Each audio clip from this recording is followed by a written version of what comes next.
안녕하십니까. 대한민국 NCS 사용설명서 NCS 해법 특강을 시작하도록 하겠습니다. 저는 한국산업인력공단 NCS 센터의 김진실입니다.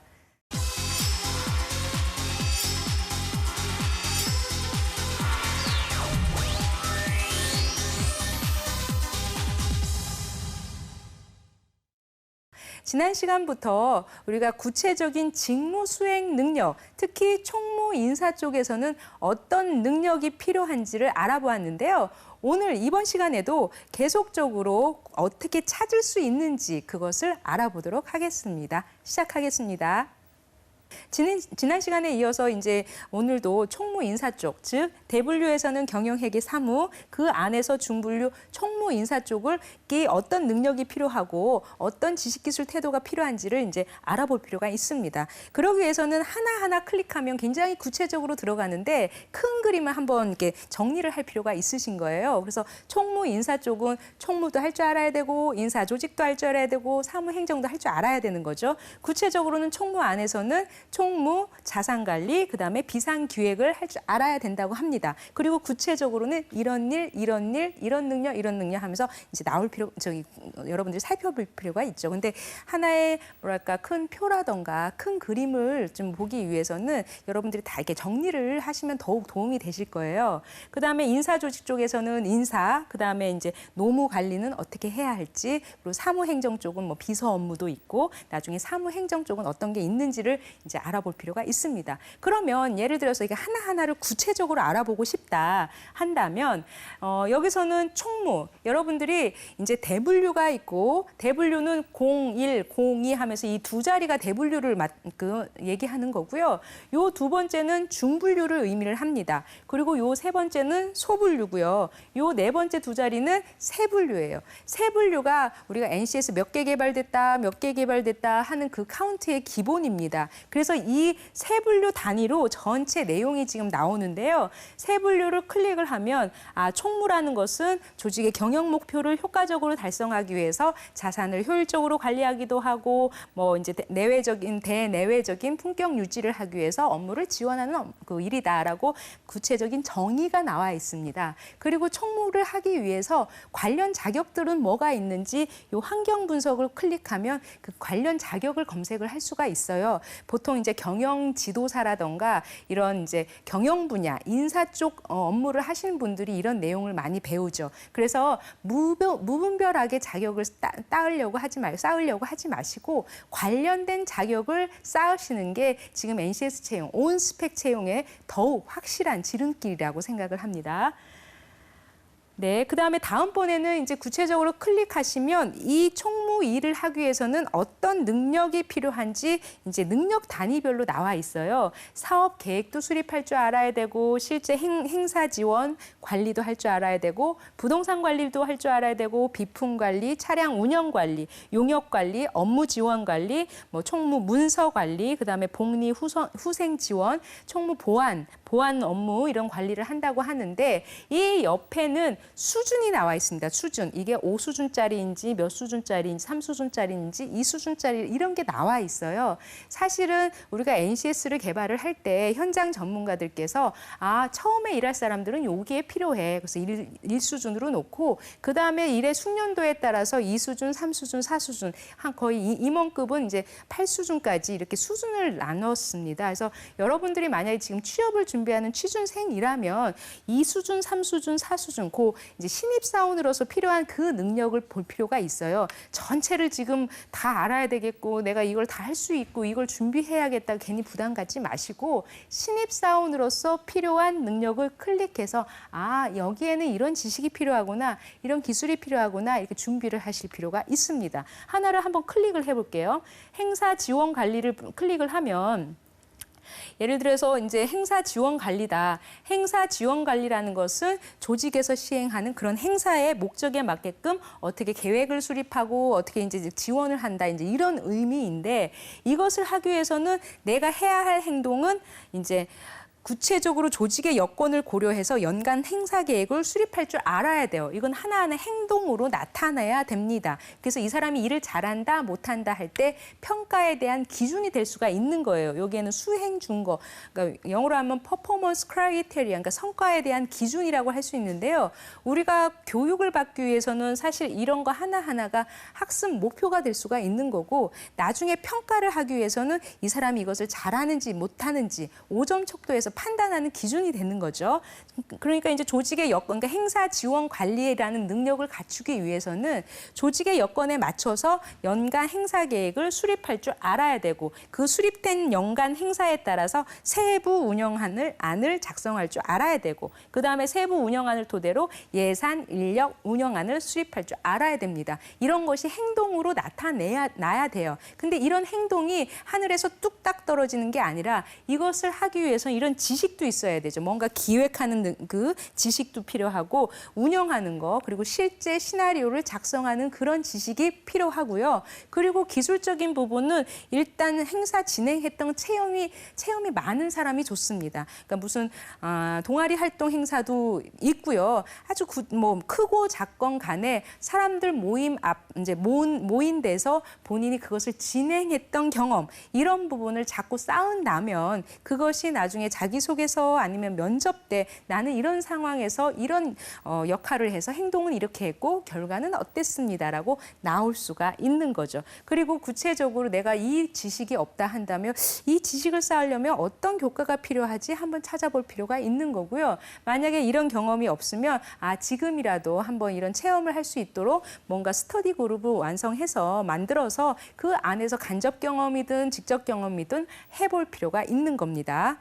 그리고 이제 구체적으로 이제 평생 경력 개발 경로라고 해서 그 두 번째, 그러니까 본인이 가고자 하는 분야를 선택한 후에 전체적인 진로, 큰 그림을 한번 그려볼 필요가 있어요. 과연 총무 인사 쪽 일을 하려면 내가 크려면 어떻게 클 수 있구나.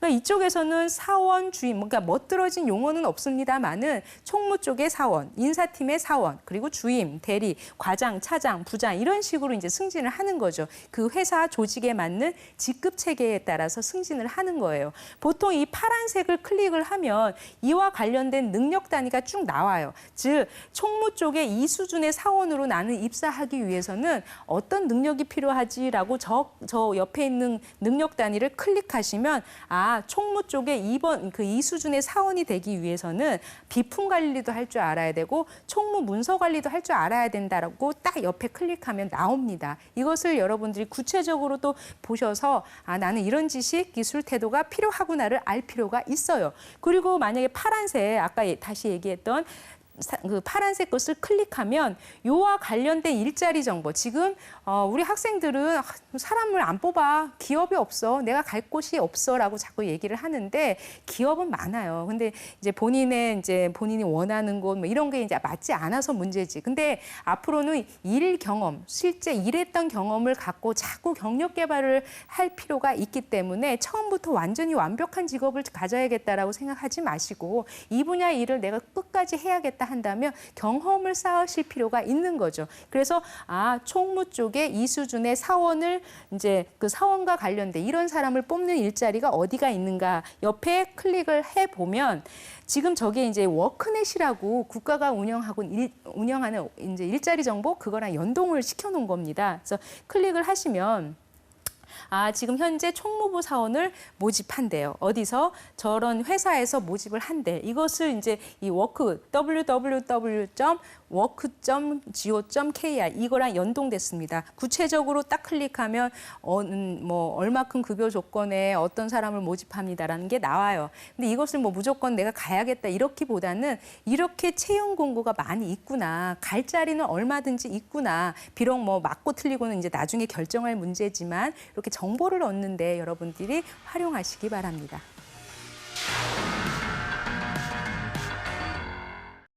지금 이제 오늘은 지금 총무 인사 쪽을 이제 알아보았는데요. 실제 이와 관련된 그 면접 문항들이 어떤 게 오고 갔는지 한번 알아볼게요.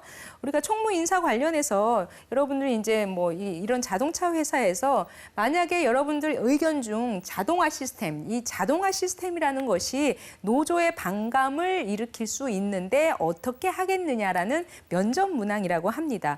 보통 사측은, 그러니까 이제 경영진은 경영 목표에 따라서 성과를 잘 달성하기 위해서 이제 그 입장이 그런 입장이고 성과를 어떻게 잘 내느냐 입장이고, 노조 입장은 근로자 한 명 한 명의 권리, 노동권 이런 쪽 입장입니다. 그래서 상충될 수가 있어요. 그래서 역량평가 제대로 해서 일을 잘하는 사람 돈 많이 주고 일 못하는 사람은 성과급을 낮게 준다라는 것도 근로자 입장에서는 아 이거는 저성과자 해고 아닌가 뭐 이렇게 생각하실 수도 있는데, 어찌됐든 입장 차이는 다르단 말이죠. 하지만 그 결정하는 과정에서 계속적으로 노조도 참여하면서 의견을 조율한다면 훨씬 그런 갈등, 나중에 그 큰 갈등을 줄이는 데 어느 정도 역할을 할 수 있다고 생각을 합니다. 또한 자동화 시스템이라는 것은 아 자동하면 이제 사람 수를 줄이는 거 아니야? 이거 자동하면 이제 내 직장 일자리 없어지는 거 아니야? 하면서 노조에서는 약간 반감이 있을 수는 있어요. 그렇기 때문에 이에 대한 대안을 동시에 제시를 할 필요가 있는 거죠.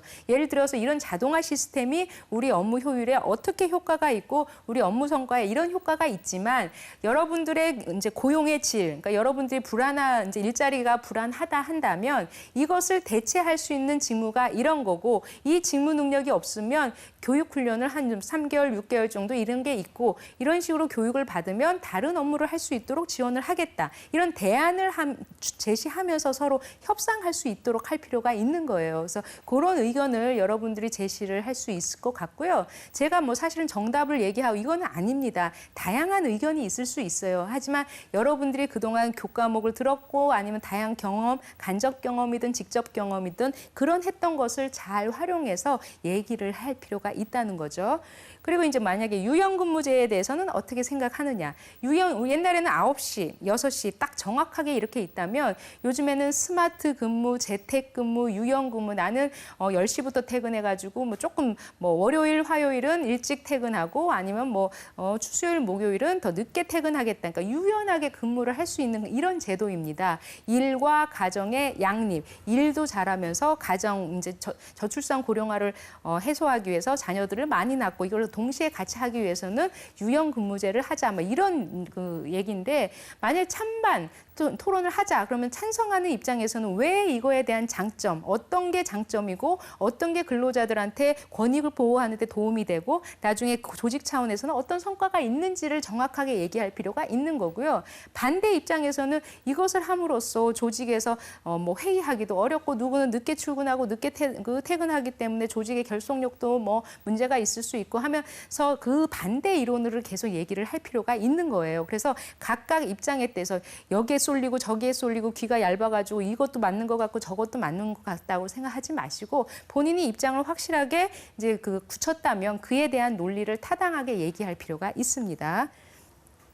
그리고 이제 실제 이제 필기 시험 같은 경우는 뭐 서술식도 있고 OX 진위형도 있고 단답형도 있고 뭐 다양한 방법이 있는데 여기서는 이제 서술형을 한번 볼게요. 근데 이제 앞으로 NCS 그 직무 수행 능력 평가를 하려면 과연 어떤 능력 단위 요소에서 이런 문제를 냈는지를 이제 그 구체적으로 만들 필요가 있거든요. 그러니까 뭐 어디서 엉뚱한 데서만 문제 내고 이게 이제 아닙니다.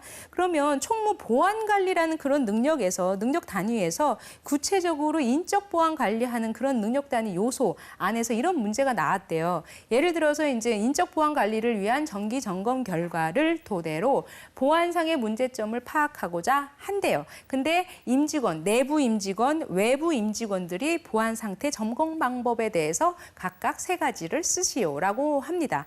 근데 이것을 뭐 달달달달 외워가지고 쓰는 사람도 있겠지만 핵심적으로 내부 내부 임직원한테는 어떤 보안 관리에 대한 지침이 필요하고 외부 이제 사람들한테는 어떤 보안 관리 지침이 필요한지를 이제 쓸 필요가 있는 거죠. 내부 임직원에게는 실제 영업 비밀이라던가 개인정보 등과 관련된 법률 사항, 이런 회사 정보 보호 원칙 이런 것 등을 포함한 이런 내용에 대한 정보 보호 서약서를 수립해서 진구할 필요가 있다. 그러니까 처음에 사인을 받는 거예요. 너 이런 문제가 있는데 외부한테 유출하면 안 돼. 아, 알겠습니다. 저는 그걸 유출하지 않겠습니다라는 그런 사인을 받을 필요가 있다고 합니다. 그리고 퇴사할 때도 그동안 이제 일을 하면서 본인이 갖췄던 그 정보에 대한 모든 지식이나 이런 부분을 나중에 어디에 알리면 안 된다. 그런 서약서를 쓸 필요가 있대요. 그리고 퇴사나 휴직이나 이런 직무 이동 시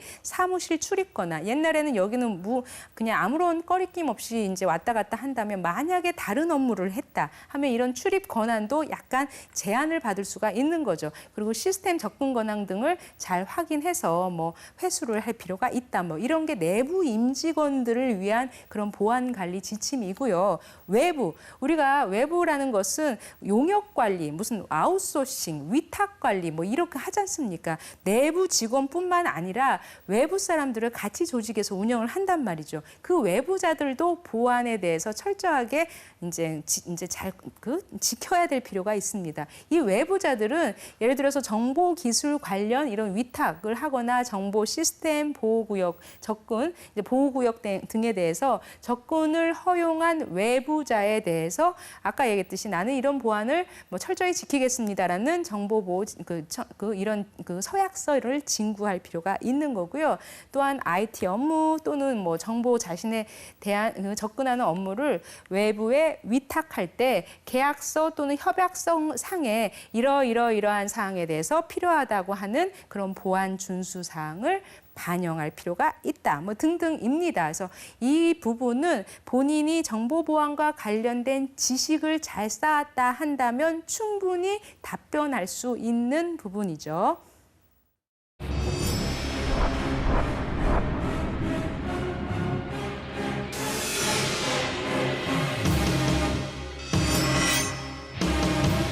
네, 이번 시간에는 총무 인사 분야의 능력들을 어떻게 찾는지, 또한 평생 경력 개발 경로 이쪽에서 본인의 진로를 어떻게 설계를 하는지, 그리고 관련된 수준, 본인이 신입사원이라면 3수준, 4수준, 이 수준에 맞는 능력들은 어떻게 찾는지, 그리고 이 분야에 대해서는 어떤 일자리가 있는지 어떻게 찾는지, 그리고 이제 구체적으로 이 관련된 직무 수행 능력을 지금 현재 면접이나 필기에서 어떻게 나왔는지를 알아보았습니다. 시청해 주셔서 감사합니다.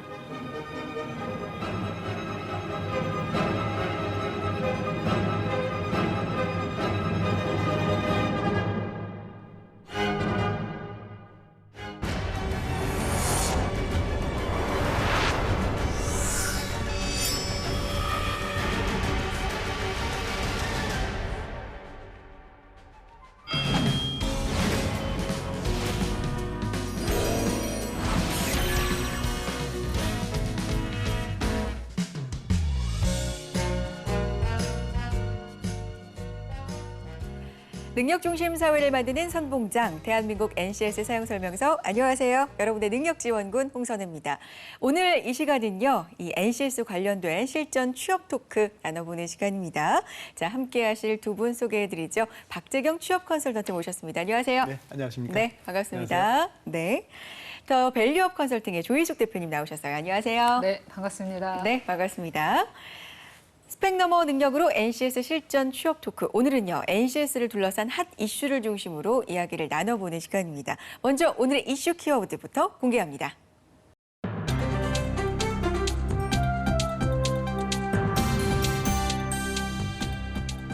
한국산업인력공단은 16일 인천에서 국가직무능력표준 기반 과정평가형 자격을 널리 알리기 위해 미용사 종목에 대한 모의평가 공개 시연회를 개최했다.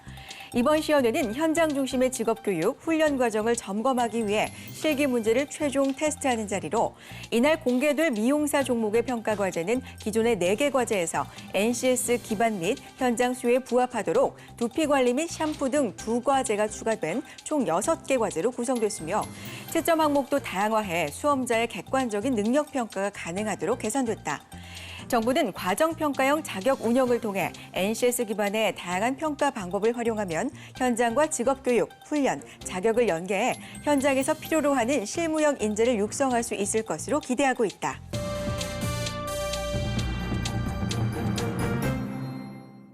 네, NCS 제도 도입 후에 많은 부분들에 있어서 변화가 감지가 되고 있는데요. 그중 하나 바로 자격증 부분입니다.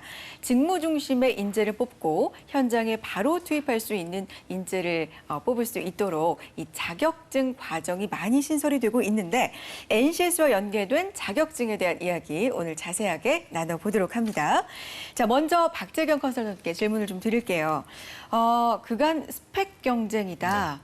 비판 참 많이 받아왔잖아요. 그렇죠. 8대 스펙, 9대 스펙, 뭐 10대 스펙. 그러니까요. 너무나 많은 스펙 준비에 우리가 시간 낭비를 해왔는데 대표적인 하나가 자격증이라는 거죠. 그렇죠. 근데 오늘 우리가 나눌 이 자격증에 대한 얘기잖아요. 그렇죠. 이 시간 낭비가 되는 너무 크지 않나요, 손실이? 자격증을 취득하기 위해서 시간 투입하고 하는 것이 무조건 시간 낭비라고 사실 볼 수 없을 건데요. 문제는 어떻게 취사 선택하고 그렇죠. 옥석을 구분하는가가 가장 중요한 포인트가 될 것 같습니다. 네. 그렇군요. 네. 실제적으로 보게 되면 우리 취준생들이 자기만의 NCS 기반 채용 시스템으로 바뀌고 나서 자기만의 직무 능력을 어필할 수 있는 가장 좋은 무기로 사실은 자격증을 꼽고 있는 것 같습니다. 네, 그것들은 그래요. 여러 가지 데이터에서도 보게 되는데요. 네. 특히 영어 점수 이외에 컴퓨터나 뭐 제2국어 자격증, 그다음에 산업 분야에 쓰이는 국가 기술 자격증, 그다음에 경제 재무 관련된 자격증, 네. 뭐 한자 능력, 그다음에 뭐 그 역사 관련된 한국사 관련된 자격증까지 포함해서 아무튼 네. 자격증에 많이 열을 올리고 있는 상태인 것 같습니다. 표를 보시면 네.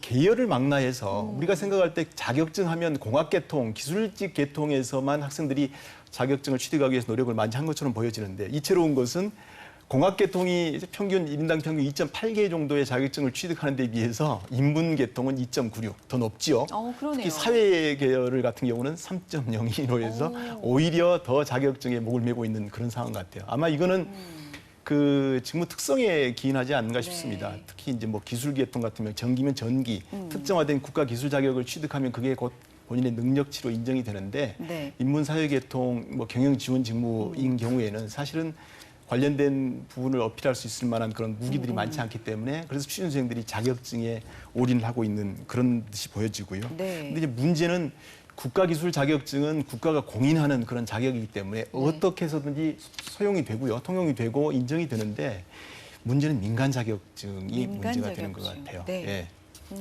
민간 자격증 같은 경우가 현재 그 표를 보시게 되면 등록되어 있는 2016년 현재 등록되어 있는 자격증의 개수만 보더라도 2,786개가 되고요. 네. 누적 자격수, 지금까지 총 민간 자격증으로 취득되어 있는 누적 자격 수가 25,509개 이렇게 되어 있습니다. 그렇군요. 상당한 수치예요. 상당한 수치입니다. 맞아요. 근데 이게 이제 민간 자격 같은 경우가 실질적으로 취업에 도움이 되고 인정이 되는 그런 자격이 있는 반면에 말 그대로 그냥 그 컷으로 며칠 동안에 뭐 교육 과정에서 자격증을 남발하는 그래서 실질적으로 취준생들이 많은 비용과 시간을 투입했음에도 불구하고 그 자격을 갖고 갔을 때 실제로 직무 능력을 어필하는데 소용이 안 되는 이런 안타까운 경우도 많이 보여지는 것이 지금 현재 현실인 것 같습니다. 그래요. 국가에서 공인하는 네. 자격증이 있고요. 민간 자격증이 크게 보면 이렇게 두 가지로 그렇습니다. 나뉘는데 네. 이게 국가 자격인지 민간 자격인지도 모르고 취득을 하는 경우도 많다는 그렇죠. 말씀이시죠. 네. 그렇죠. 우리 민간 자격증을 취득한 학생들, 그러니까 자격을 취득한 사람들 중에서 무려 61.3% 정도가 네. 본인이 취득한 자격증이 민간 자격증인지 국가 전문 자격증인지를 모르고 취득한 경우가 많다고 합니다. 이게 안타까운 현실이죠. 그러니까 그냥 취업이 잘 될 것 같으니까 네. 이 자격증이 있으면 그런 구분 없이 막무가내로 그냥 그렇습니다. 말 그대로 자격을 획득하기 위해서 자격증을 딴다는 얘기인데 지푸라기로 잡고 문제예요. 싶은 심정. 그럼요. 그런데 그 심리를 교묘하게 이용하는 민간 자격증 그렇죠. 업체들, 제대로 갖춰지지 않는 기준이 되지 않은 업체들이 무분별한 어떤 상술 이런 거에 우리 취준생들이 휘둘리고 있는 것 같아서 안타까운 마음 금할 수가 없네요. 그러니까요.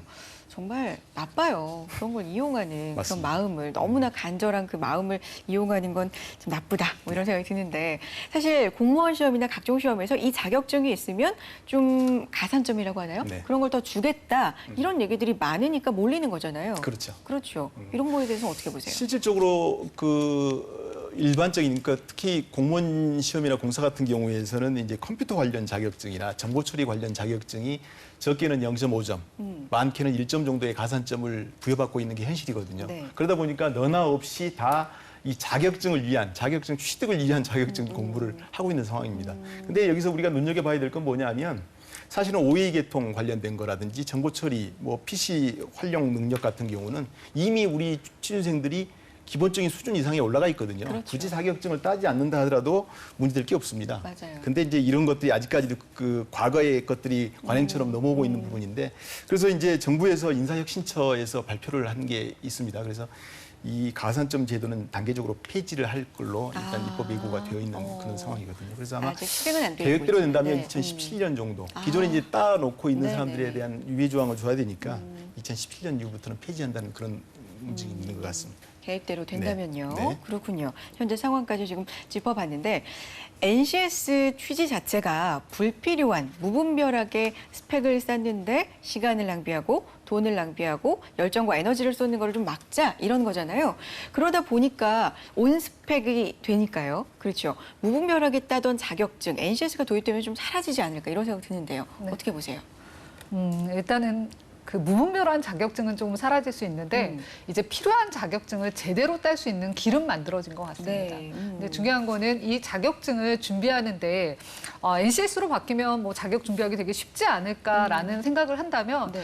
또 취준생 입장에서 생각을 해보면 NCS는 온스펙이잖아요. 그렇죠. 내 직무에 굉장히 적합한 자격을 준비하는 데 시간이 상당히 또 많이 소요될 수 있습니다. 네. 왜냐하면 기존의 검정형 자격은 뭐 흔히 벼락치기에서 자기가 그 시험을 잘 통과하면 또 뭐 자격의 난이도에 따라 좀 다르긴 하겠지만 그 자격을 쉽게 얻을 수도 있는 부분이 없지 않아 네. 있을 수 있다면 지금 과정평가형 자격으로 바뀐다라는 것은 그 과정 안에서 내가 충분한 교육 시간 네, 이것들이 현장에서 바로 사용될 수 있을 만큼의 교육 시간을 받아야 되기 때문에 하나의 직무에 적합한 자격을 따는데도 오랜 시간이 걸릴 수 있다는 점에서는 이게 또 취준생 입장에서는 또 고민이 될 수도 있는 부분일 수는 있습니다. 아, 그러네요. 네, 그러나 필요하지 않은 거에 들이는 시간이 아닌 필요한 것에 들이는 조금 의미 있는 시간으로 자격증을 준비하는 걸로 좀 전환할 수 있는 계기는 될 것 같습니다. 정리를 좀 해보자면 무분별하게 필요 없는데도 말 그대로 스펙을 보여주기 위해서 땄던 자격증들은 많이 사라질 거지만 네.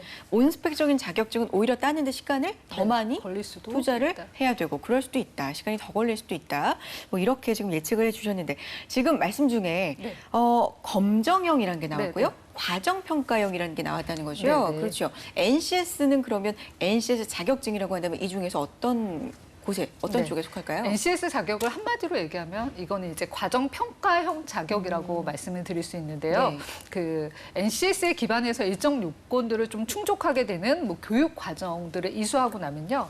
내부나 외부에 대한 평가를 좀 받고 나서 그 학교 기준을 조금 충족하게 되면 이제 국가 자격을 주게 되는 게 NCS 자격의 이제 주 요점일 수 있는데요. 네. 도입 배경을 좀 들여다보면 네. 이 NCS 자격이라는 것이 어떤 것인지 좀 들여다볼 수 있는데 기존의 자격 제도라고 하는 것들의 뭐 문제점을 한번 들여다본다면 이게 NCS 즉 네. NCS는 이제 직무니까요. 산업 현장 일이라고 표현할 수 있잖아요. 근데 내가 해야 되는 일과 내가 교육을 받아야 되는 것과 그리고 그 교육을 통해서 얻게 되는 자격 이 네. 세 가지가 조금 그러니까 서로 매칭되지 않는 근데 자격을 땄으나 현장에 가서 바로 사용되기가 어려울 수도 있고 뭐 이런 요소들이 없지 않아 있는 부분이 좀 있었다면 NCS 자격이라는 것은 이 세 개를 좀 일치해 가기 위해서 연관성을 좀 높이기 위한 작업 중에 하나였기 때문에 충분한 교육 시간 안에 정말 직무에서 필요한 내용을 배우게 됩니다. 그래서 그걸 통해서 현장에 가면 바로 사용할 수 있는 나의 또 다른 경험을 만들어준다는 점에서 NCS 자격은 과정평가형 자격이라고 부르고 있고요. 그래서 그래서 지금 현재 2016년에 보니까 뭐 25종목 한 129개 가정이 지정 시행되어서 운영되고 있는데요. 네. 고용노동부의 방향을 좀 보면 이 자격들이 과정평가형 자격이라는 것은 산업 현장에서 요구되는 어떻게 보면 직무 능력 중심의 자격 취득 방식이라고 정의 내릴 수 있거든요. 네. 그래서 현장에서 정말 일 잘하는 인재를 좀 배출해 낼 수 있게 지속적으로 이런 시험들을 관리하고 또 평가하고 운영하는 거에 뭐 중점을 두고 있고요. 그러다 보니까 이 자격은 조금 더 확대될 전망이라고 해석이 되어집니다. 네. 사실 자격증이니까요. 이 일을 바로 할 수 있는 사람이라는 어떤 네. 증서를 준 건데 네. 사실은 그렇지가 못했잖아요. 그렇죠. 자격증이 있음에도 불구하고 바로 일에 투입시키기는 굉장히 무리가 따랐다면 이제는 달라질 수 있다. 네. 그렇죠. 뭐 이런 얘기로 정리를 한번 해볼 텐데 기존의 국가 자격증과 NCS 자격증의 차이점이라고 한다면 그럼 뭐가 있을까요? 그럼부터 말씀드리면 두 가지 다 국가기술자격법 내에서 시행이 될 겁니다. 단지 이제 형태가 좀 달라지는 건데요. 네네. 기존의 국가기술 자격증이라고 한다면 이론 시험을 보고요. 필기 시험을 치르고 그다음에 그 이후에 합격자에 한해서 이제 실기 시험을 치르는 이런 형태였습니다. 주로 어떤 걸로 평가를 했냐면 시험 과목으로 평가를 했죠. 그래서 무엇을 알고 있는가. 네. 문제 은행을 잘 뽑아서 이렇게 하게 되면 그렇죠. 합격할 수 있었죠. 그래서 그 무엇을 할 수 있는가, 알고 있는가 네. 이거를 평가해서 자격증을 부여했다면 이제 그 시험 위주가 아니고 과정 평가형 그 자격이라고 하면은 이제 아까 말씀 주셨던 것처럼 그 교육 과정을 이수를 해야 됩니다. 실제적인 실무 현장에서 경험할 법한 것들을 쭉 경험한 다음에 네. 내부 평가, 외부 평가를 거쳐서 일정 기준 요건을 충족시키는 경우에 발급이 되는 건데 여기서 추구하고자 하는 건 뭐냐면 무엇을 알고 있느냐가 중요한 게 아니라 무엇을 할 수 있느냐. 실제적인 능력이 뒷받침이 되느냐 없느냐 실무 능력에 초점을 좀 맞췄다는 거고요.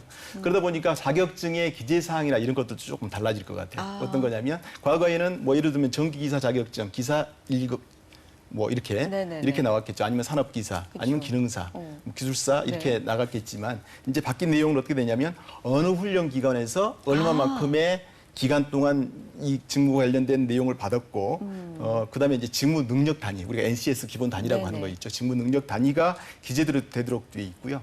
예, 그다음에 수준까지 레벨 몇 레벨까지 이렇게 체크가 되도록 그런 식으로 바뀐 것 같습니다. 그러니까 결론 다시 정리해서 말씀드린다면 무엇을 알고 있는가 지식적인 부분에 포커스가 맞춰졌다면 이제는 능력치 바로 현장에 투입돼서 뭔가를 기능을 수행할 수 있을까 이게 이제 주 포커스라고 말씀드릴 수 있을 것 같네요. 그러니까 과거에는 자격증 이름이 똑같으면 네. 다 똑같은 거였잖아요. 그렇죠? 이 사람도 이 자격증을 따고 네. 있고 이 사람도 따고 있으면 똑같은 취급을 받았는데 지금은 그 세부 내용이 달라진다는 말씀이시군요. 네. 자격을 땄지만 어느 정도 네. 능력치까지. 능력치가 몇 레벨이냐 이거에 따라서 달라질 수 있는 거고요. 그렇군요. 더 정말 능력을 세부적으로 세부적으로, 좀 네. 평가를 하고 분류할 수 있겠다는 생각이 드는데. 전체적인 우리 NCS 시스템하고 매칭을 시켰다고 보시면 될 것 같습니다. 괴를 같이 하고 있다고 보시면 될 것 같고요. NCS 시스템과 네. 궤를 같이 하고 네. 있다. 네. 이해가 좀 더 잘 되는 것 같습니다. 자, 조희숙 대표님께 질문 드리죠. 검정형 자격증이 또 변화가 된다고요. 네. 무슨 내용인가요? 이 자격제도는 사실 아직 뭐 현재 갖추어 가는 과정이기 때문에 뭐 이렇게 변화가 됩니다라고 말씀드리기는 참 쉽지는 않은데 올 하반기에 산업인력공단에서 국가가 갖고 있는 이제 자격과 또 민간 자격 이런 전반적인 조사를 아마 할 예정으로 네. 알고 있고요. 그러다 보면 이러한 자격 중에 정말 필요한 것들 아니면 뭐 새로 필요한 뭐 없지만 만들어야 되는 것들도 생길 수 있을 것 네네. 같은데요. 그거에 따라 검정형 자격도 1차 NCS 자격으로 편입될 수도 있을 것 같고요. 그런 여러 가지는 좀 하반기에 이 제도가 세팅이 되고 나면 한 번 더 들여다볼 필요가 있을 것 같습니다. 알겠습니다. 검정형이 있고요. 그리고 앞서서 언급이 됐습니다. 과정평가형이라는 게 있죠. 그렇죠. 이거 좀 헷갈리시는 분도 있을 것 같아요. 뭐 과정 이수로 부르시는 분들도 부르시는 분들도 있을 것 같은데 그 부분에 대한 얘기 좀 해볼까요? 정확한 명칭은 과정평가형 자격. 과정 조희숙 평가형 대표님께서 아까 말씀 자격. 주셨던 네. 것처럼 과정평가형 자격이 맞는 거고요. 네네.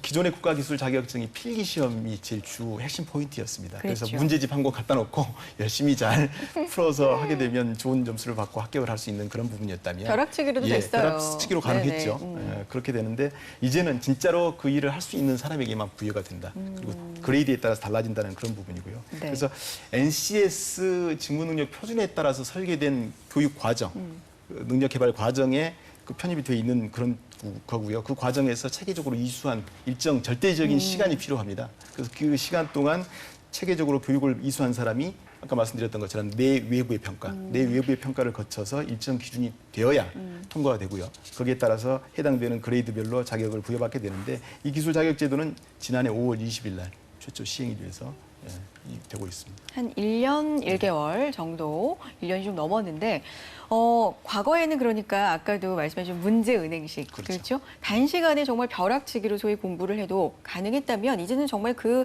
자격증 자체가 아니라 그 능력, 그 기술을 원하는 사람들이 네. 이걸 좀 치지 않을까, 시험을 보지 않을까. 이런 그래서 생각이 절대적인 들어요. 시간이 필요하다는 것이 참 중요한 핵심 포인트인 것 같습니다. 절대적인 단박에 시간. 운에 따라서 아니면 뭐 요령에 따라서 네네. 자격을 취득하는 것이 아니라 정말 능력을 발휘하기 위한 절대적인 시간이 꼭 필요한 자격 제도로 바뀌었다. 이렇게 이해하시면 될 것 같아요. 그래요. 꼭 들어야 되는 네. 과정, 네. 꼭 이 시간만큼 이수를 해야 된다. 이런 그렇죠. 것들이 의무적으로 또 있는 거고요. 네. 도입 취지가 뭘까요?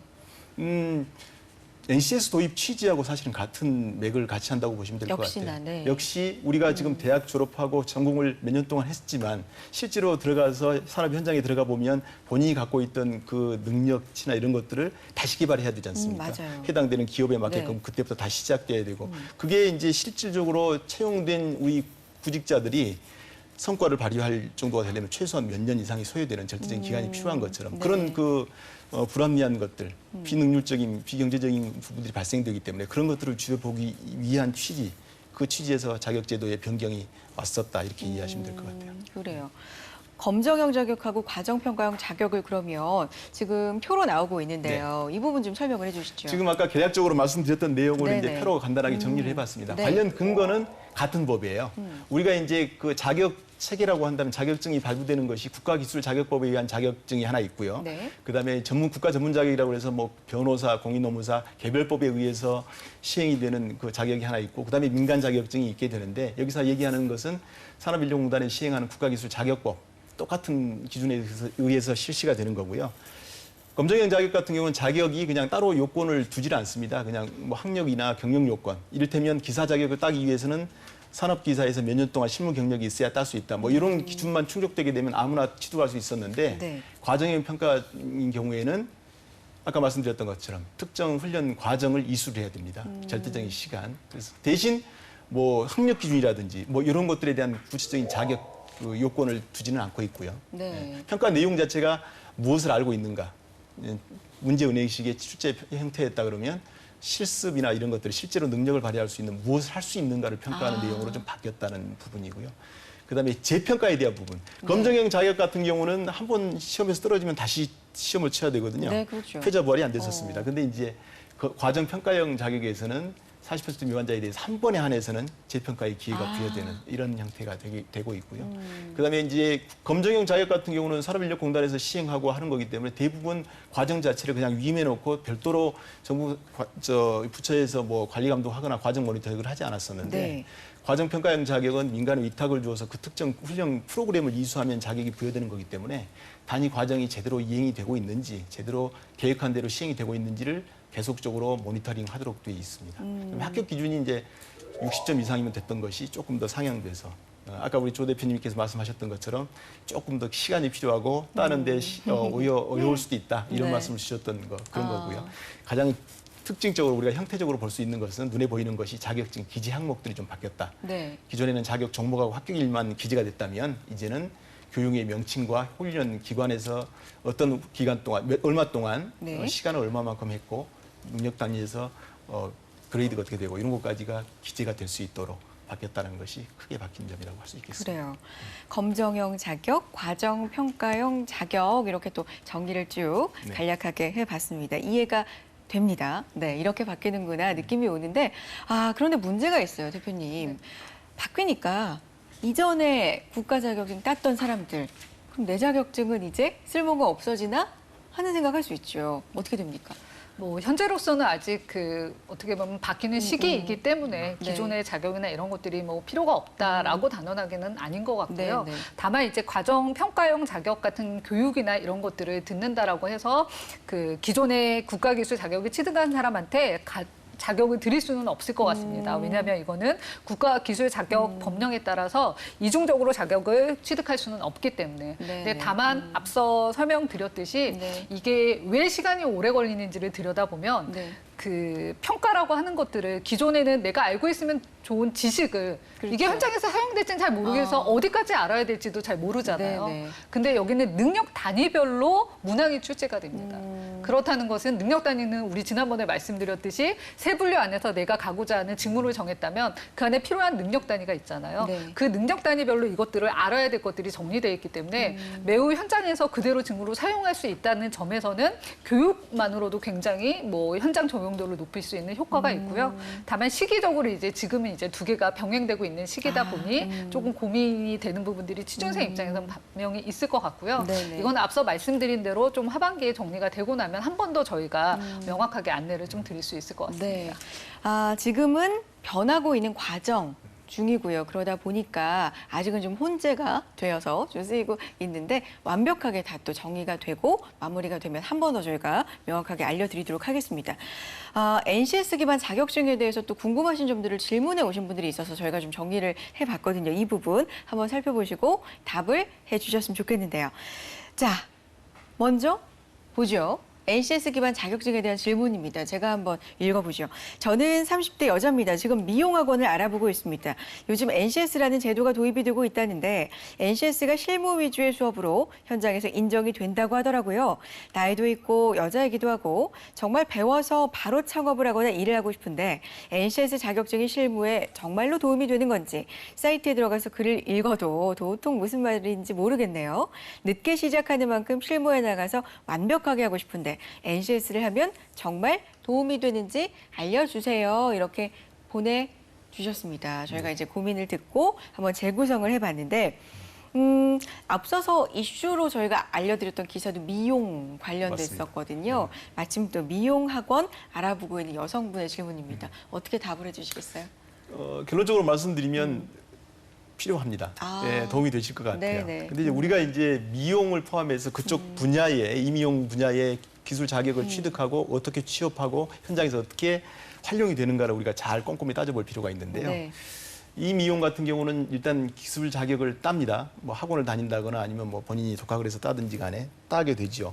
자격증을 따고 나서 이미용실에 취직을 합니다. 취직을 네. 하는데 거의 무보수로 일하는 것처럼 도제식으로 열심히 배웁니다. 처음에는 빗질하고 쓰는 것부터 시작을 그렇죠. 하죠. 그다음에 이제 대부분. 샴푸하고 그레이드가 점점 좀 맞아요. 올라가게 되는데 네. 실질적으로 일정 기간, 절대적인 시간이 경과되기 전까지는 채용이 돼서 일은 하고 있지만 실질적인 제대로 된 급여를 받지 못하고 제 능력을 발휘하지 못하죠. 네. 근데 이제 이 NCS 기반의 자격을 취득하게 되면 이미 그 기간 동안에 우리가 채용이 된 이후에 머리 감고 빗질하고 쓸고 뭐 하는 것들을 이미 경험하고 손에 익숙한 상태로 취업이 되기 때문에 충분히 바로 현장 투입이 돼서 본인만의 역할을 할 수가 있습니다. 단 문제되는 건 뭐냐 하면 이게 이제 현재 아까 말씀드렸지만 과도기 형태를 띠다 네네. 보니까 업주 입장에서 NCS 자격이 뭐야 과연? 이게 뭐지? 그러니까 그런 취지를 정확하게 이해 못할 수가 있을 것 같아요. 네. 그래서 국가 차원에서는 이 NCS에 대한 자격증을 계속적으로 어떻게 시스템화시켜서 갖고 갈 건가? 그러니까 자격을 취득하고자 하는 사람의 포커스만 맞추기보다는 네. 이걸 지속적으로 홍보를 해서 이 자격을 취득한 사람이 유연하게 제대로 취업으로 성공에 이를 수 있도록 홍보하고 하는 것들도 노력을 좀 기울여야 되지 않을까 하는 생각을 해봅니다. 네. NCS 제도의 장점으로 꼽히는 것 중에 하나가 여성분들, 뭐 출산이나 육아로 인해서 경력이 단절된 우리가 흔히 경단녀라고 부르는데 그 경단녀들이 사회, 직장에, 직무에 재진입할 때 이 NCS 기준을 활용을 하면 좀 더 기준이 명확해서 진입이 용이하다 이런 장점이 있다고 저희가 알고 있습니다. 과연 NCS 기반을 둔 자격증을 따게 되면 여성들이 재취업을 하고 사회에 재진입을 할 때 좀 유리한 측면이 있을까요, 대표님 어떻습니까? 이게 경력 단절 여성만의 해당은 아닐 것 같고요. 네. 혹시나 뭐 학생들도 내가 직무에 대한 경험이 없을 수 있을 때 이걸 어떻게 조금 뭐 입사를 할 때 도움을 받을 수 있을까 고민을 한다면 네. 예를 들어 예전 같은 경우에는 스펙 중심이었기 때문에 경력 단절 같은 경우는 쉬웠는데 스펙까지 준비가 안 된 상태면 아예 도전의 기회 자체가 그렇죠. 거의 없지 않았을까. 네. 근데 NCS 자격도 채용으로 바뀌면서 그래도 도전을 해볼 수 있는 여지가 조금 더 생기지 않았나. 그런 면에서는 조금 기회가 될 것 같고요. 있는데요. 좀 들여다보면 NCS 자격 같은 경우에는 가정평가형 이수 제도이기 때문에 이 안에 내가 해당되는 직무라고 하는 그 세 분류에 대한 필수 능력이라고 하는 요소가 있고요. 네. 이거는 정말 아까 말씀드린 뭐 예를 들어 임의용에서 진짜 필요한 내용. 근데 이 직무를 잘 수행하기 위해서는 필수 능력 외에 내가 알아도 좋은 기반 역량이라는 게 있거든요. 그거를 어떻게 보면 선택 능력단이라고 부르는데 이걸 합쳐서 이제 뭐 800에서 1000시간 정도 만들어져 있기 때문에 혹시나 내가 경력이 단절되면서 지식이 좀 부족했다 하더라도 필수 능력을 통해서 그 직무를 온전히 이해할 수 있고 그것들을 잘 수행하기 위해서 필요한 뭐 선택 능력들도 네네. 함께 학습할 수 있는 기회가 되기 때문에 충분히 뭐 오히려 기회로 만들어 갈 수 있을 것 같고요. 또 입사 지원서를 보면 네. 경력 단절 여성들이 기회가 될 수 있다라는 또 한 가지 생각이 드는 게 네네. 우리가 입사 지원서 딱 보면은 자격이나 교육에 대해서 능력 단위별로 체크가 돼 있어요. 그러니까 이거를 정성적으로 기술하는 형태가 아니라 네. 해당되는 능력 단위 하나하나에 대해서 가지고 있는지 교육을 이수했는지 그래서 체크를 해볼 수 있는 상황이기 때문에 네네. 내가 경력이 없다 하더라도 단절이 됐다 하더라도 이 교육 예를 들어 보면 자격을 따기 위해서 들었다면 그 부분은 체크가 있으니까. 가능하기 때문에 일단 서류에 있어서 기존의 경력 단절과 조금 경쟁력을 주지 않을까. 그래서 서류가 통과가 될 것 같고요. 그리고 나서 이 많은 시간 교육의 능력 단위를 들었다는 것은 면접으로 연결될 수 있는 수많은 또 이제 면접 대비가 가능했다라는 네네. 게 시간이 길다 보니까 교육생이랑 또 교수자들 간에 서로 수많은 피드백이 오가고 그 안에서 수많은 정보들을 또 듣게 되고 네네. 그런 과정을 통해서 면접 대비도 좀 가능한 시점이 될 것 같습니다. 그 시간의 양상. 그렇게 되면 좀 경력 단절 여성들에게 기회, 뭐 이게 온전한 기회는 아니겠지만 그래도 예전보다는 도전할 수 있는 기회가 만들어지지 않을까. 그런 면에서는 좀 긍정적으로 평가할 수 있을 네. 것 같습니다. 저는 이 관점에서 한번 봐볼 필요가 있을 것 같아요. 네네. 특정 직무에 대한 것을 정해놓은 거잖아요. 네. 나는 그쪽에 가고 싶다. 그래서 800 내지 1000시간이라고 하는 절대적인 시간, 적지 않은 시간이거든요. 그렇죠. 그거에 올인하겠다는 거거든요. 그런 부분이 그 채용을 하는 입장에서 본다면 진정성이 느껴지고 훨씬 구미가 당기는 그런 부분일 것 같아요. 그리고 회사에 입사를 해서 실질적으로 OJT 하는 과정에서 익혀야 될 것들을 이미 경험하고 몸에 익숙하게 가져온다는 네네네. 거. 그 자체만으로 해도 채용하는 입장에서 보면 메리트가 될 것 같습니다. 이 NCS 자격증을 땄다고 해서 경단녀들이 무조건 취업이 다 된다 이런 그런 의미는 말씀이 아니라 아니죠. 좀 네. 더 지원할 수 있는 기회는 많아지지 않을까 그리고 좀 더 유리해지지 않을까 그렇죠. 뭐 이런 측면에서 볼 수 있을 것 같고요. 독일의 마이스터 얘기를 좀 많이 하잖아요. 네. 도제식 시스템이라고 흔히들 알고 계시는데 스승에게 단연간 그 현장에서 정말 사사한다 그러죠. 네. 이렇게 기술을 전수받고 익혀서 자격을 갖추는 시스템으로 우리나라에서는 흔히 알려져 있는데 그거 비슷한 방식으로 좀 가고 있는 걸까요? 그렇습니다. 우리나라가 이 NCS 시스템을 도입하면서 특히 NQF라고 해서 능력 단위 이제 그를 완성시키고자 하는 모델 자체가 독일의 도제식 시스템을 원용을 하고 있는데요. 네. 지금 현재 시행이 되고 있는 것이 일학습 병행전화 아니면 도제학습 프로그램이나 이런 것들이 다 거기에 기반하고 있는 부분입니다. 조금 다른 부분이 있다면 독일 자체는 일정 기간 의무 교육을 이수하면 이 그 진로를 선택하는 갈래가 명확하게 구분이 되어 있습니다. 이원화되어 있는 그 체제 교육 제도가 좀 돼 있는데 네. 우리나라는 그게 안 돼 있는 상태에서 고등학교 진학하게 되고 그 이후에 이제 직업 선택을 하다 보면 시행착오를 겪게 되고 아까운 시간을 허비하게 되는 네네. 이런 경우가 많은데 그 부분이 좀 다르지만 나머지 부분에 있어서는 독일식 도제 시스템을 거의 원용하고 있다라고 보시면 될 것 같습니다. 방향은 네. 비슷하다. 네. 네. NCS 기반 자격증을 그러면 하나하나 좀 과정을 알고 싶어요. 처음부터 네. 어떤 과정으로 취득하게 되죠? 일단 NCS 자격을 취득하려면 네. 가능할지는 모르겠는데 본인이 가고 싶은 직무가 되게 명확하게 먼저 정해져야 됩니다. 그래야 되겠죠. 왜냐면 NCS 곧 1위고 산업 현장이잖아요. 네. 그러니까 해당 직무, 내가 원하는 자격 종목, 내가 따야 되는 자격 종목이 뭔지를 먼저 선정하는 게 첫 번째일 것 같고요. 그게 선정이 됐다면 자격 종목에 대한 교육 기관을 찾아보는 거 일단 뭐 두 번째 일일 것 같고요. 세 번째는 해당 교육기관에 교육을 이수해야 되는데 이 평가 이때는 내부 평가를 먼저 받거든요. 교육을 이수하는 거에 대한 이제 네. 출석률 이제 이게 얼마나 내가 성실히 갔는지 네. 그게 75% 이수를 해야 크네요. 네, 이수 오. 조건이 되기 때문에 일단 내부 평가를 받기 위해서 출석을 해야 된다는 거. 그래서 75% 절대적인 시간이라고 네. 그렇습니다. 말씀을 하셨군요. 네. 오. 그러고 나서 그 각 능력 단위별로 되어 있다 그랬잖아요. 네, 그 네. 능력 단위별로 세부 평가 기준이 다 다릅니다.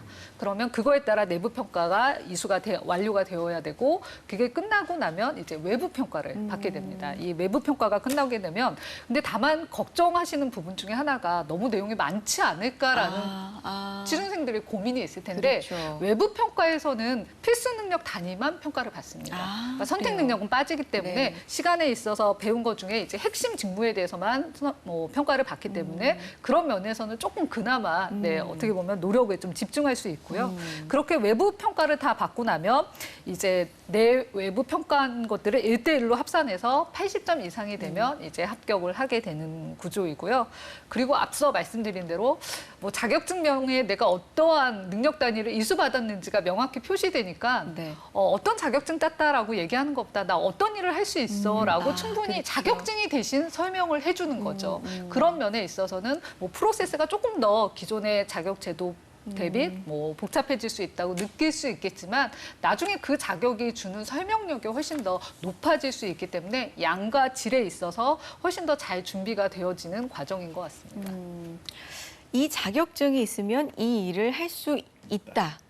라고 통용이 되는 자격증을 생각해보면 그렇게 많지 않잖아요. 그렇죠. 그런데 이제부터 시행이 된 대부분의 자격증들은 자격증만 있으면 이 일을 할 수 있는 사람이구나로 통용이 되는 뭐 그런 흐름으로 가고 있구나 느끼게 됩니다. 그렇다면 NCS 기반 자격증을 취득을 했단 말이죠, 대표님. 그러면 NCS 기반으로 채용을 하는 곳에서 좀 더 가산점을 얻을 수가 있나요?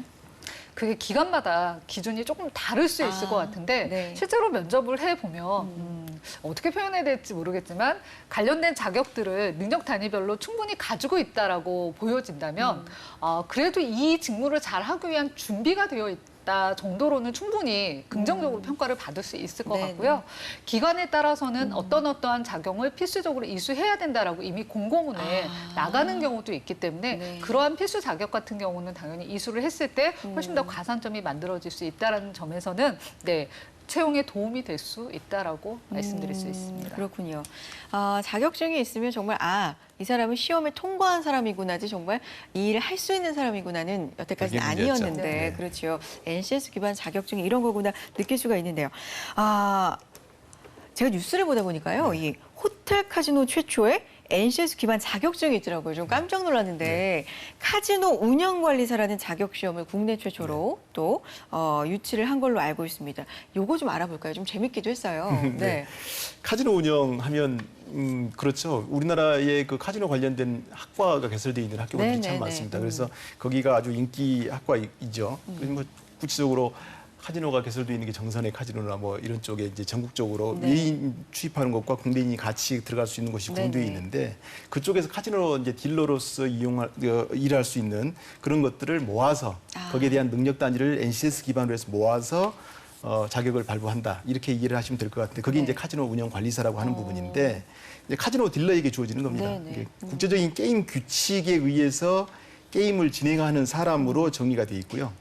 또한 카지노에서 이제 고객의 편의를 이제 제공해주는 네. 이런 일을 같이 서비스를 제공하는 사람들을 일컫는 얘기인데 네. 그 게임의 룰이 세 가지가 있다고 그래요. 룰렛, 블랙잭, 바카라라고 하는 게임의 세 가지 유형이 그거는 있는데 맞아요. 네. 이거를 이제 운영할 수 있는 사람에게 자격이 주어지는 겁니다. 이 자격은 한국서비스산업진흥원에서 만들어졌고요. 그리고 네. 한국 NCS 자격개발원에서 시행하고 있는 그런 시험이 되겠습니다. 그래서 그렇군요. 이 세 과목 그 종목에 대해서 필기 두 과목과 해당 그 종목에 대한 실기 이거를 이제 시험을 통해서 이 자격이 부여가 되는 그런 형태로 돼 있죠.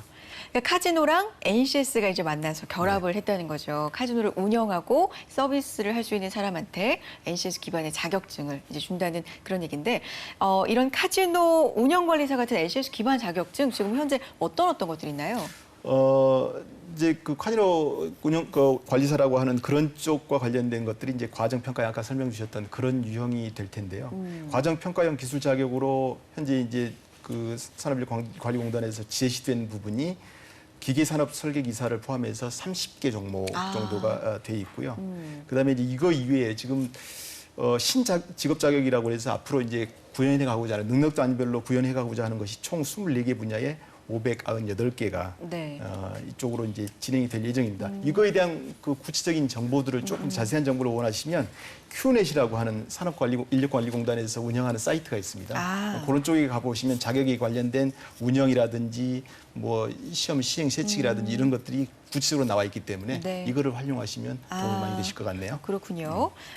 네, 산업인력공단에서 운영하고 있는 큐넷이라는 이 자격증 사이트입니다. 들어가셔서 자격증에 대해서 특히 NCS 자격증에 대해서 자세한 정보 얻어가셨으면 좋겠고요.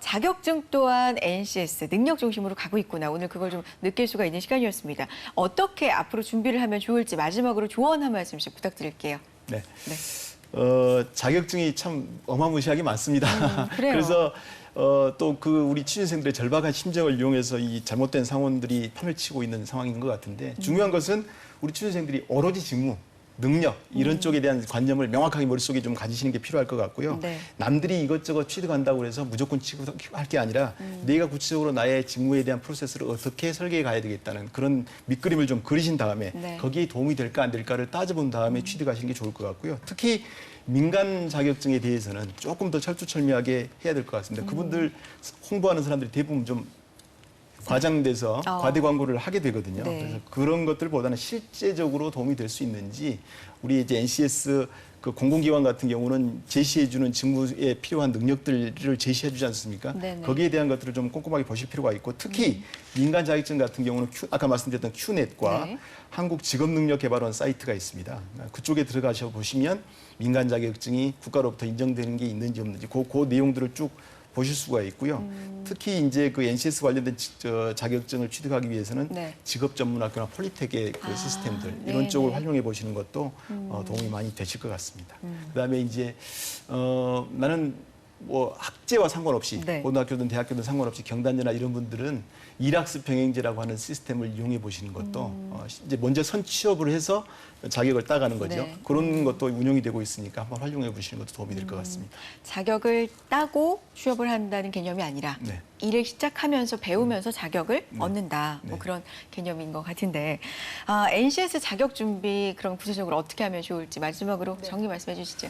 뭐 NCS 자격이라고 하니까 취준생 입장에서만 이제 들여다보게 되는데 사실 NCS 자격은 기업 입장에서도 되게 좋을 수 있는 제도인 것 같습니다. 네. 왜냐하면 NCS 자격 관련해서 기존에 뭐 기업 입장에서는 신입사원을 채용하고 나면 학교에서 다 배웠음에도 불구하고 재교육이라는 것을 시켜야지만 네. 현장에서 일을 할 수가 있거든요. 데이터로 보니까 그 재교육 시간이 무려 18.3개월이 걸린다고 합니다. 1년이 네, 넘는 시간, 1년 반? 비용도 네. 5,900만 원 정도 들여서 신입사원 한 명을 다시 재교육시켜서 네, 현장에서 일을 할 수 있게 여건을 마련해주고 있고요. 또한 또 취준생 입장에서 본다면 본인의 전공과 불일치한 직무를 얻는 비율도 데이터로 보니까 너무 높아요. 네. 4년제 대학이 80.7%, 전문대가 78.1%, 그나마 전문계고가 68.1% 정도가 비일치된다라고 네. 보고 있는데 그렇다라는 것은 본인이 배운 것과 회사 가서 해야 될 일이 다른 것도 되게 그렇죠. 그리 행복하지 않은 맞아요. 상황인 것 같습니다. 네. 이런 것들을 딱 종합적으로 놓고 봤을 때 NCS 자격에 대해서 조금 더 명확하게 뭐 알려주는 것들 그리고 그걸 기업 입장에서도 이 NCS 자격을 가지고 있는 신입사원들에게 조금 더 긍정적인 평가를 해주는 그런 제도적인 마련도 굉장히 중요할 것 같고요. 취준생 입장에서 이 자료들은 사실은 저희가 말씀드린 많은 내용들이 ncs.go.kr에 들어가면 과정평가형 자격이라고 하는 것을 모아놓은 자료가 있습니다. 그래서 과정평가형이 기존의 검정인가 왜냐하면 새로운 제도니까 네. 제도에 대한 좀 명확한 이해를 한번 해보면 그 자격들을 어떻게 이수해 가야 되는 건지는 오늘 말씀드리지 않은 부분들도 좀 찾아보실 수 있기 때문에 그렇게 해서 준비를 해야 된다는 점과 또 하나는 처음 말씀드린 대로 NCS 자격이라 되게 더 쉽게 딸 수 있는 건 아닌 것 같아요. 그렇죠. 더 많은 시간을 들여야 되기 때문에 우리가 이건 고등학교나 대학이나 이렇게 다 연계가 되어 있거든요. 이제는 그 한 자격을 따기 위해서 네. 내가 학교 다닐 때부터 충분히 학습하고 준비할 수 있는 시간을 드리고 있기 때문에 자격증을 위해서 막 취업을 앞두고 준비하는 것이 아니라 급하게. 네. 사전에 학교 다닐 때부터 하나씩 준비해 간다면 아마 기업 입장에서도 또 취준생 입장에서도 효과적으로 비용도 효과적으로 쓸 수 있고 시간도 효과적으로 쓸 수 있는 그런 불이치를 줄일 수 있는 길이지 않을까 싶습니다. 물론 NCS 자격증 더 따기가 자격증 따기가 수월해졌다는 뜻은 결코 아니고요. 네. 오히려 더 어려워졌을 수도 있지만 취업 준비생도 그리고 기업도 윈윈할 수 있는 방향이라는 것만은 분명한 것 같습니다. 자, 오늘 NCS 자격증에 대한 이야기 박재경 컨설턴트 조혜숙 대표님과 함께했습니다. 고맙습니다. 네, 감사합니다. 네, 대한민국 NCS 사용 설명서 능력 중심 사회를 위해서 앞으로도 열심히 달려나가겠습니다. 함께해 주신 여러분 고맙습니다.